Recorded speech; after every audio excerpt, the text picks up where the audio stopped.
On today's episode of Gathering the Kings. Every time I'm doing something that super scares me or my wife's pushing me into is something that turned out to be an amazing decision. You are listening to Gathering the Kings with Chaz Wolfe, featuring fellow 7, 8, and even 9-figure business owners who have real battle scars from business and life, but have prevailed as the king that they are designed to be. We welcome high-performing entrepreneurs to the stage in order to reveal the real of the real on what it takes to build a successful business today.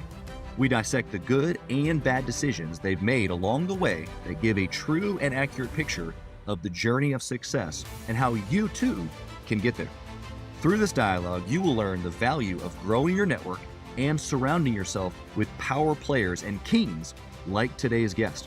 Grab your pen and notebook because we're about to dive in. What's up, everybody? I'm Chaz Wolfe, Gathering the Kings. I've got Paden Squires here on the King stage today. How are you, brother?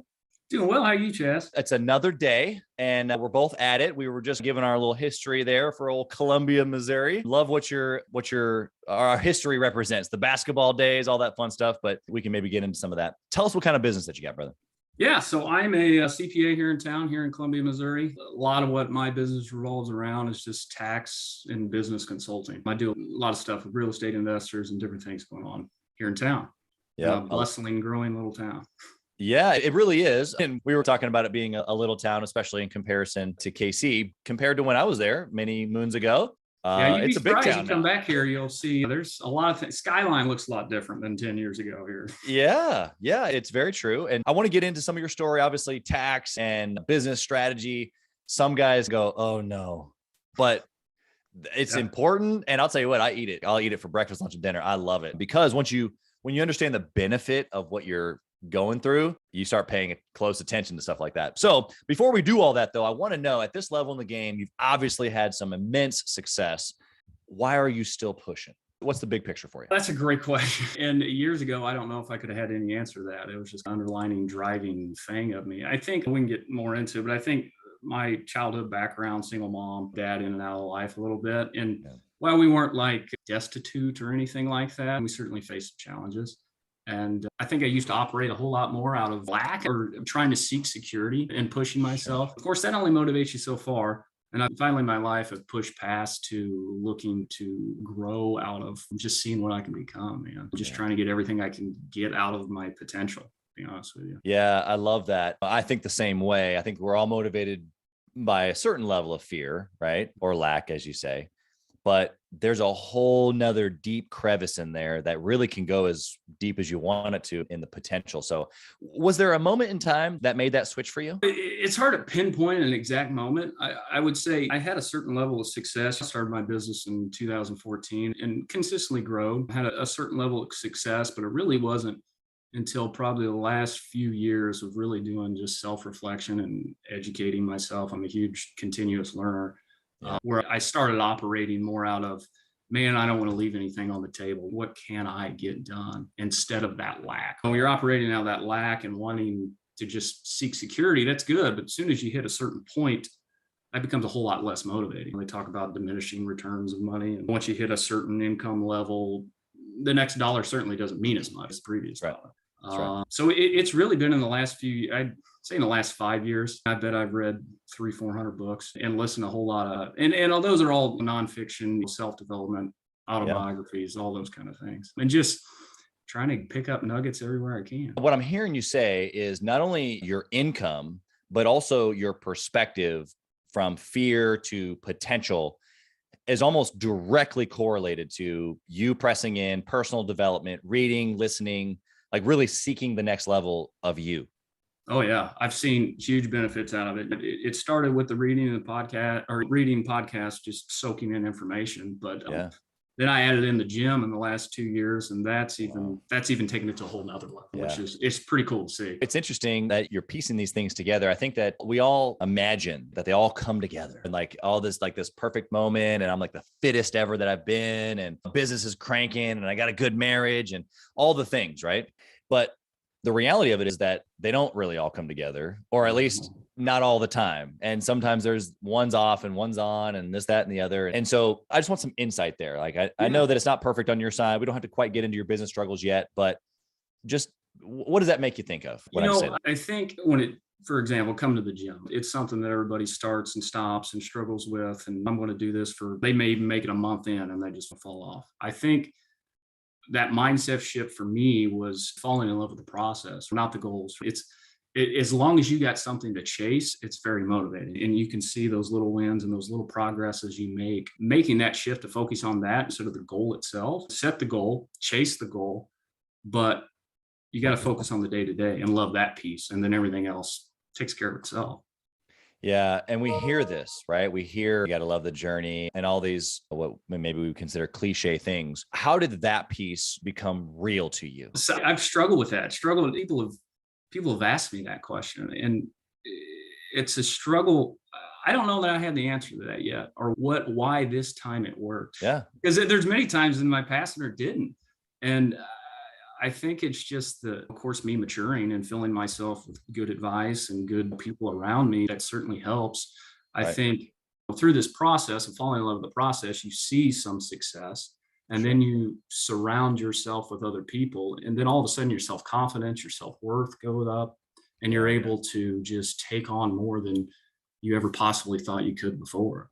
You gave one of the secret ingredients of the recipe there, the confidence, because for me, a lot like you in that way, it's like you can press in, you can read the stuff. I remember reading Think and Grow Rich when I was 19, and it just, it's the only book that I read other than the Bible, but it's the only book that I read every year. Yeah. Every year I will not read that book.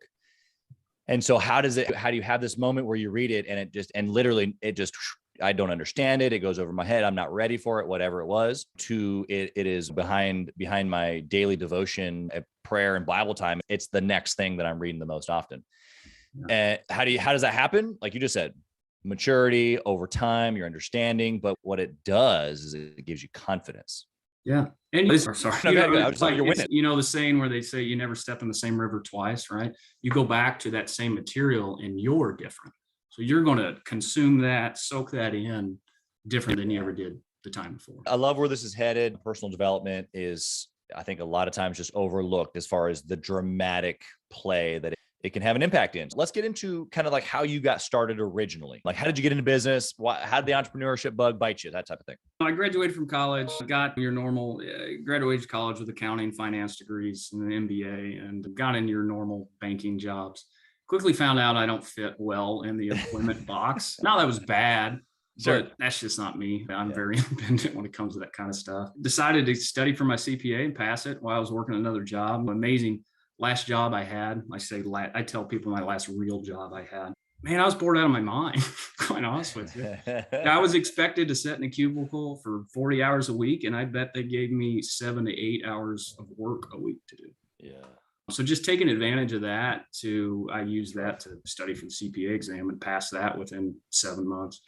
Awesome. And so using that with the support of my wife, finally got the confidence and brave enough to actually break out on my own, which that's a kind of something that runs through my whole life, is always just making sure my confidence is up. So we started. Has she been a filler of that tank for you? Yeah, and sometimes you don't even like it at the time. It's just pushing or whatever, and a little ego there, huh? Yeah. And you gotta. All right, you're right. You're right. That's right. So 2014 started my own CPA practice. Had zero public accounting experience before I started that. Most CPAs will tell you that it's a really stupid thing to do, but I did it. I started out of my house. And it's been an 8-year run since then, constantly growing and just making connections with different entrepreneurs and different things like that. I love it, man. I think that, everything you just described, it's not like you're the only one that's like searching for confidence. There's guys listening right now that are like, oh man, if I just had a little bit more confidence in the tank. And that's something I struggle with every single day. And it's not, I've progressed a lot in that area, but that is something that I'm always focused on every single day, is making sure that confidence is there. What does that look like practically? Because we're just getting into some super good stuff here. Yeah. What does that look like for you when you wake up and you're like, okay, I got to be confident today. I got a meeting, or you said you're on a photo shoot today. You're going to be on the cover of a magazine. Like, bro, it doesn't sound like you need confidence. What are you doing on the inside to do this? Yeah, you got to be very careful what you on the outside, right? That's not always reality. My biggest thing in the last 2 years is, like I mentioned earlier, it's the gym. I hit that gym every morning early before my day starts. There's times where my schedule gets busy and it's pushed later in the day, but I really try to do it first thing in the morning every day. And that mind body connection where it's like your body's very tangible, right? You work out long enough, you're going to see those changes. And then all of a sudden you realize I have control over my body. I can shape it. I can do this or do that. And then you start looking around everything else in your life. It's wow, this doesn't have to be this way. I can do something about this. I can do something about that. And it's just like a general awareness is huge. And just operating at that higher consciousness level of being able to almost view your life as a third person where you're looking down on it and seeing, you get out of the box so you can actually see what's happening a little bit. Yeah. I love how you've depicted confidence being the initiator to then the awareness that you're talking about, this next level thinking is if I can have the confidence to take the action to go to the gym, or take the action, go to the networking event, take the action, call the person I need to call, or whatever it is that the task is that we need to do in personal or in our business life, the confidence to go do it. And then what that happens is if you can just build some discipline around it, which is what you described, then you can realize that you actually control most things. Oh yeah. Yeah. And obviously there's all kinds of things that are also out of your control, but 100%. You just got to focus on what you can do, because that's literally all you can do. Yeah. I think that the things that you can control, like what you're talking about, and when you realize it and you realize that you put in ABC and that gave you specifically X, Y, Z. Yeah. And then that it just returns the confidence back to the initial place of, whoa, I did that. Another level of confidence again. Yeah, it's amazing. You can get in that virtuous kind of cycle, right? Where it'll feed itself and go up and up. The same thing with down. You get a negative thing and then that 100%. Reinforces, and it's almost like a self-fulfilling prophecy. So many people get stuck in that downward motion, but you can start pushing that thing upward and just do it for long enough. You'll keep climbing. Yeah, I hope the listener right now, I hope they hit the pause button, bro. What you're giving right now is life-changing information. And here's what most people will do. Even the people who are listening to this podcast, I know that they want to change and grow, but the majority of them will go, yeah, I've heard that before. Yeah. And it's so easy. And I did that for a lot of years. The first years I started reading books and learning these concepts, and they don't quite hit because you're not ready for it. You haven't developed to the point to where you can really soak in that information. You just got to take the first step. Yeah. And once you do that, like I said, you get a little bit of motivation, you get a little bit of confidence, and everything after that just starts creeping, but you got to do it. There's no way around that. Yep. Got to keep showing up. Okay. So give us a little understanding here. You got rolling, you started from your home, you're networking, you're growing this thing organically. Everybody's telling you this is the craziest idea ever. No CPA ever does this. What decision did you make along the way that was just an incredible choice? You look back on it. It was a pivotal moment. Share that detail with us. Yeah, it's a great question. There's several points, but every time I'm doing something that super scares me or my wife's pushing me into is something that turned out to be an amazing decision. By nature, maybe this is my personality that maybe lead me into accounting and different things. And especially my background coming out of that black a little bit, you try to be a little conservative, right? You don't want to risk too much. And every time, that's always been my biggest downfall, is not going far enough and playing too small. And so every time I have found a way to push the envelope, man, it seems huge at the time, but then you look back 3 years from that and it's the best decision you ever made in your life, right? Even just, for example, opening up my first office, right? Not operating out of my home. Let's take on this overhead, or opening up an office space, all these different things, hiring my first employee. There's hundreds of those kinds of decisions that stretch you a little bit. And they always feel massive at the time. You think, how am I ever going to do this?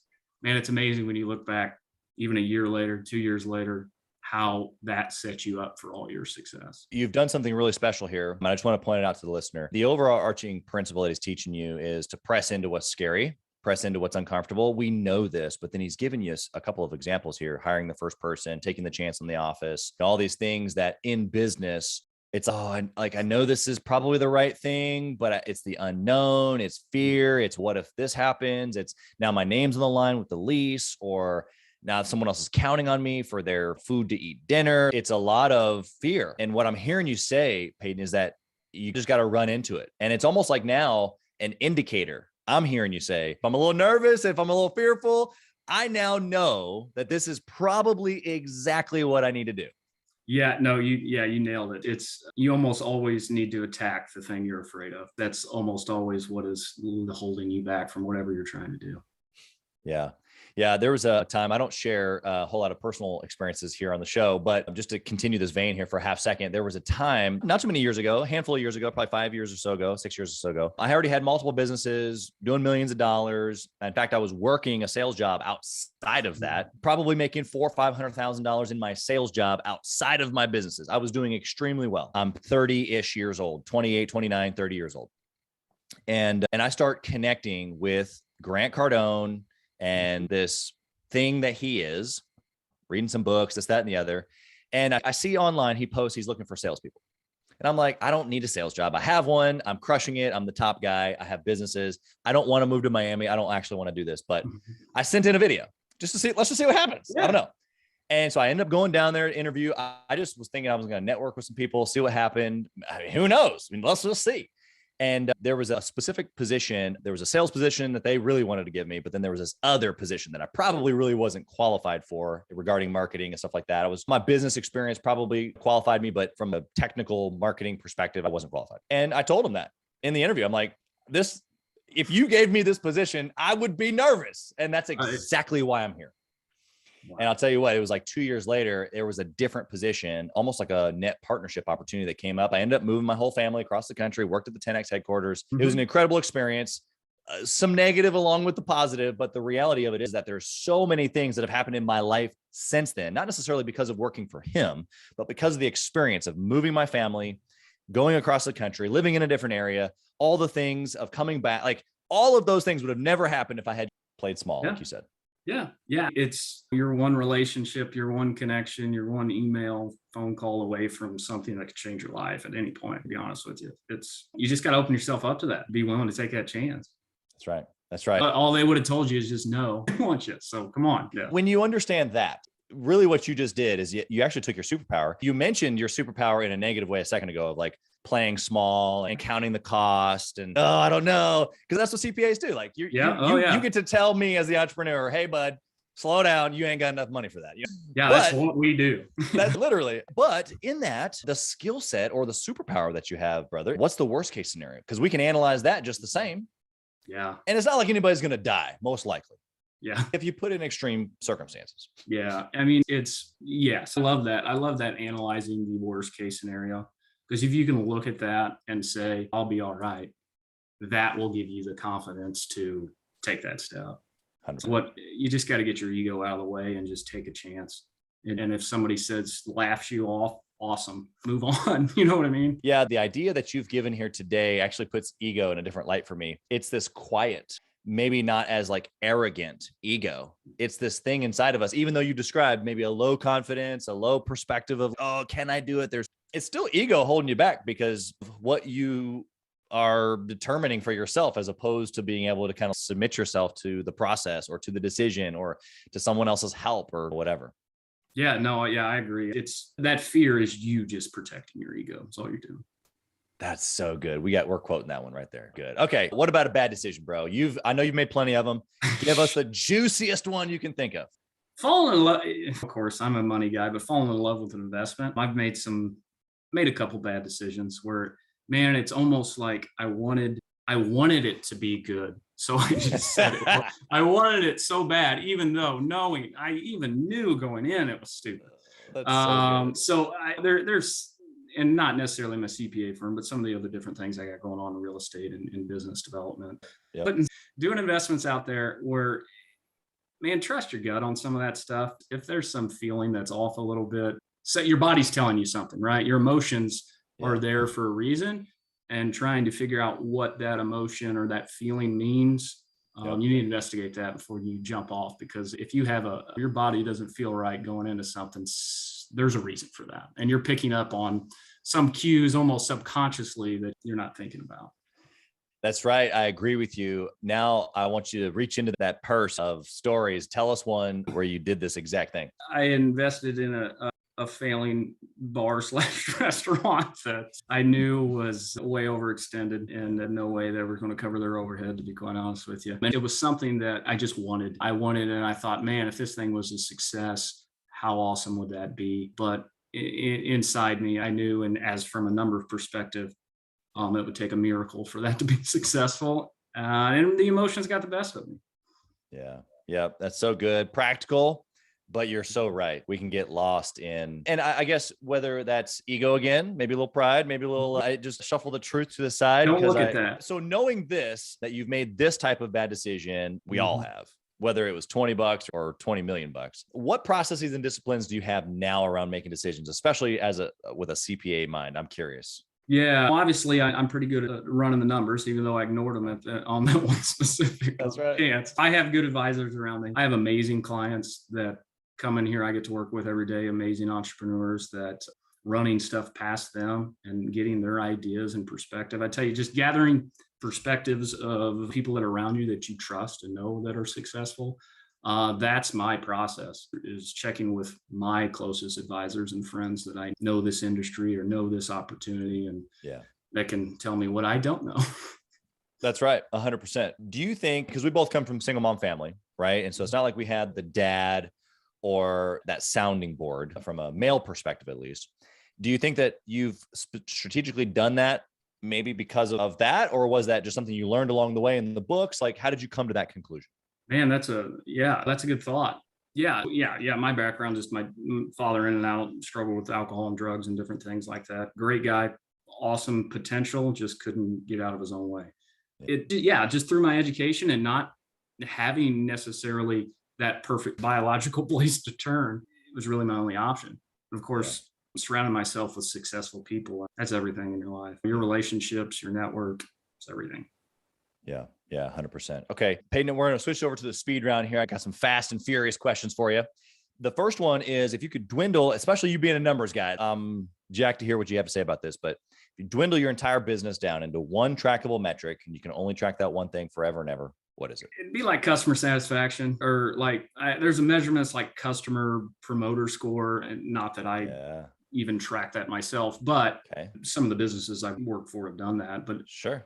But if you can track a measurement of how likely a customer of yours is a promoter of your business, you take care of that one measurement, everything else you'll figure out along the way, right?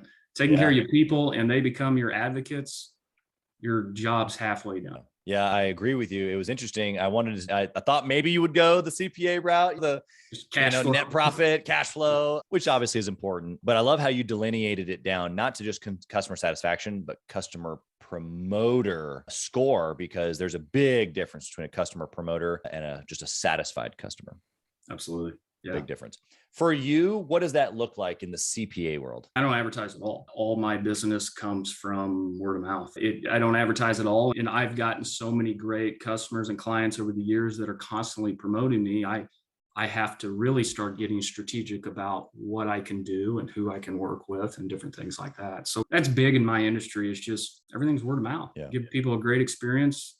They'll take care of you. Yeah. 100%. Yeah. I even love part of our conversation as we got started. You brought up some tax benefits that I might be able to take advantage of. And we went back and forth on some of my knowledge or maybe lack thereof. And your perspective on, look, I want to be able to provide a good experience. Even just in our brief conversation about one little potential product, it comes from a place of care, which stems all the way. Like, you can't have a high promoter score if the caring piece isn't there. It can't be some like manipulation thing, because people will sniff that. They'll find that out real quick. It has to come from a genuine caring piece, because people can read that. Absolutely. Right through you if it didn't. Yeah. Now, the next question I've got for you is a book recommendation, but you've read hundreds. So specifically thinking of the listener, he's six figures, she's six figures. They're trying to scale. They're wearing too many hats, right? They're overwhelmed. You know this entrepreneur because some of them are your clients. Oh, yeah. What book do you read? It's really hard for me to pick books, but I did pick two. I trimmed it down to two. That's good. Mindset by Carol Dweck. Massive. One of the most profound books I've ever read. Okay. It's really just that fixed mindset versus growth mindset, realizing you may not have that ability now, but you can certainly develop that ability. Somebody else has developed that ability, a skill, and you can certainly do that too. The other one's Turning Pro by Stephen Pressfield. It's a book about most people are operating in their businesses and they don't see them as a profession. They don't see themselves as a professional. So I'm just kind of this imposter amateur out here. Just, people think I know what I'm doing, whatever. But this is about, let's turn our processes. Let's be a professional here. Let's be a professional in everything we do. It's a fantastic book. We'll definitely put both of those in the show notes. I have not heard of either of those, and I'm a pretty well-read individual. I'm excited to add them to my list. Yeah. Good stuff, great. man. Yeah, no, they're both fantastic.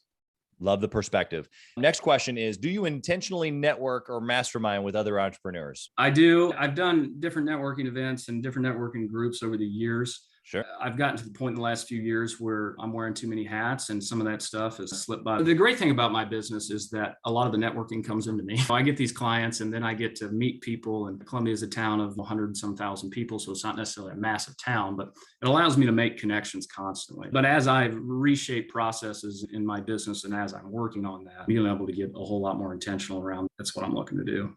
Yeah. And trying to connect with people. Obviously, they're steps down the road in front of me. Oh yeah, 100%. And like you said earlier in the show, relationships are everything. So if you keep that in the forefront, then business flows from relationships. Sometimes it looks a little different than we anticipate, but business flows from that perspective for sure. I got a question for you around operations. My question is this: in a week's time, if you were only given 1 hour to work on your business, what would you do, or how would you use that 1 hour to successfully run your business like you do now? Wow, that's a great question. Didn't have a prepared answer for that one. It's my curveball. If I had 1 hour, it's a great book around that. It's a 4-hour work week from Tim Ferriss. I'm sure you're aware of where it's like focus. If you only had 4 hours, what are you going to focus on? And just do that. Man, I guess it's just being with people. I'm trying to restructure my business to get to the point to where I'm doing a whole lot less of the work and being the face, right? And being with the people, making people feel good and making people feel good about the process and strategizing and different things like that. It would just be shaking hands and being with people in my office. Yeah. Yeah. You're so right. What you're trying to do, what you just said, is really the heart of every entrepreneur. And what I found, we call it the warrior stage versus the king stage. And in the warrior stage, it's you, maybe a guy to your left, maybe a guy to your right, but you're in the battle. You got the blood on the sword. You're doing the thing. Yeah. And there comes a transition. And that's the transition that you just identified. It's this transition to kingship where you've obviously got the revenue. And so you've got the pieces to be able, or the resources to be able to start putting these things in place. It makes perfect sense that you're saying that you want this transition, because we've seen this time and time again in businesses. And the next steps are going to be beautiful for you, because you're going to step into that kingship, that play of being on as opposed to in all the time. And it's not a matter of you not doing the work. Like you said, it's just a different type of work. Yeah. It's definitely a different perspective. So I'm excited for you, man. I know exactly what that feeling feels like to make that transition. And you are in for a phenomenal ride. So I'm excited for you. Last question, my brother, if you lost it all. Yeah, I lost everything. And in some ways, I think it'd be an advantage, because you would break out of all these structures or reasons why you think you can't do certain things, right? That's right. In a way, and in some ways, the way I structure my business, as you're growing and just trying to get paychecks and get revenues, you pay for that down the road, right? Where you're maybe caught into processes or doing stuff that is no longer the best use of your time or the highest use of your time. I just rebuild it. As long as I got my network and relationships, friends and family, I'd be back at it, doing it all over again until they stop me. I like that. Added a little piece there at the end, until they stop me. I think there's a breed, right? There's a breed of guys. And I think there's a resounding similarity between most of my guests. And so this is for the listener. You guys have listened hopefully to more than just this one show, but if you haven't, go back and listen to a few others, or listen to the next one that comes out tomorrow or the next day. And the reality is that there's something unique about these guests. They've not only reached the 7-figure mark, but they think a little different. And that's just do it again seems to be a pretty resounding similarity. And then until they would make me stop, as Paden would say, I love it, man. I think you're right. It hits on a little bit of the kind of craziness that we have. Yeah. And that's good and bad. Sometimes you might rub people the wrong way, but it's not a negative thing. Yeah.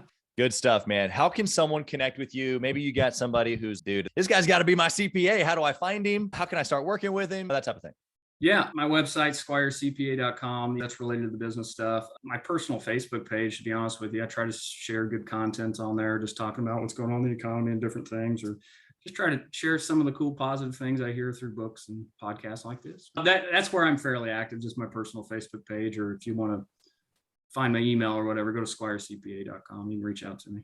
Perfect. We'll put those links and stuff in the show notes as well. But dude, it's been incredible to have you here. I look forward to continuing the conversation with you personally on a few things that you might be able to even help me out with. And so if you're listening today and you pulled out a couple of things, give Paden a shout. But even more than that, if you're looking for a well-qualified CPA to help you go to the next level in your business, take a look at what he's putting together and see if he can be a benefit to you.